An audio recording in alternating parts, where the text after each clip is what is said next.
says Carl.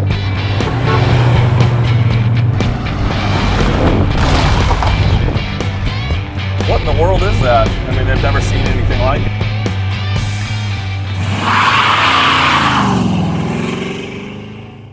Hey, this is Jason with Denwerks. I got something really cool today. This is super rare. You don't see these very often. This is a 1964 Abe Mathews Trailmaker. And this thing is very, very neat. Built between 62 and 65.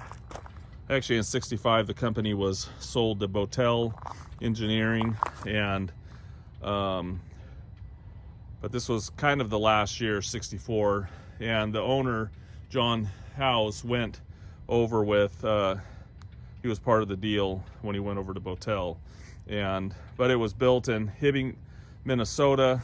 He was actually he had a steel fabricating business and decided to start making snowmobiles, and actually he wanted to use it too for, you know, trails and stuff like that. So you could buy a kit, instead of having skis you could have wheels on it.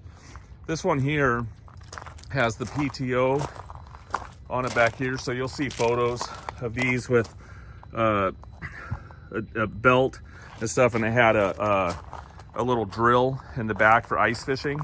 Very, very cool. So you go out onto the lake and do a little ice fishing. They're very rugged, very good. 1964 they sold 500 of these, and most of them went to New York to New York, and most of them, you could imagine, probably rusted away. It's all steel, fiberglass front. The other 300 from 62 to 63, not sure exactly where those went, but most of these went to over to New York. So very rare to even see on the West Coast.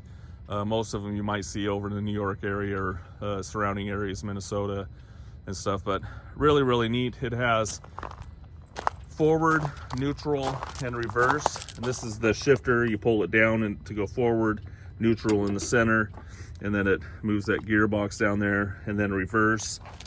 This is your throttle, and then your on and off switch there. Little compartment right there. It's got some belts and different things, and just a really cool little rig. These came from the factory with a 7-horse, but I believe this came from the factory with the 10 horsepower, because it has that PTO on it, and the ones with the PTO, from what I've researched, there's not a lot of information, but there's Facebook pages and stuff like that. With that option and stuff, they had the 10 horse engine. You can see here, you can put a little trailer on the back. You can see some little cracks and stuff in the belt down here. It does run and drive. Obviously I don't have any snow out here, but it takes a couple times to start up. It's got a choke and everything, and it takes about 2 or 3 times before it starts, which isn't too bad. I love the little touch of the Kohler cap. Very cool. You'll see pictures of just different stuff about the engine and the stuff in the auction and stuff. So we're selling it on Bring a Trailer auctions. There's the ID.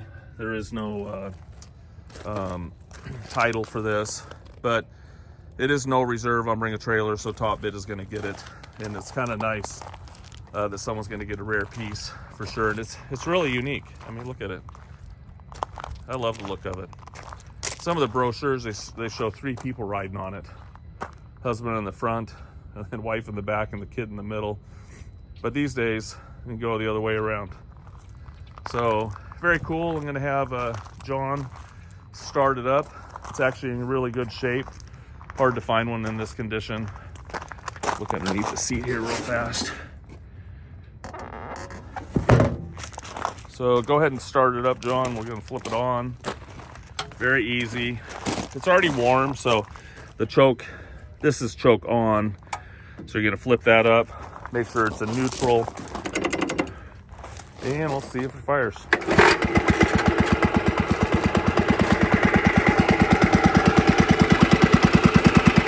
a little throttle.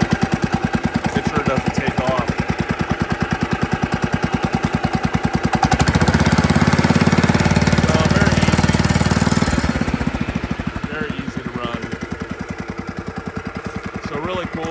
questions about it, let me know. I'd be glad to help. It's just a cool, very rustic and very vintage piece for sure. And we have a Polaris as well, Snow Traveler, which is really cool. It's a 1964. So someone's going to be really excited to get this. So, and you'll have fun with it. You can put it under your Christmas tree. Thanks for taking a peek.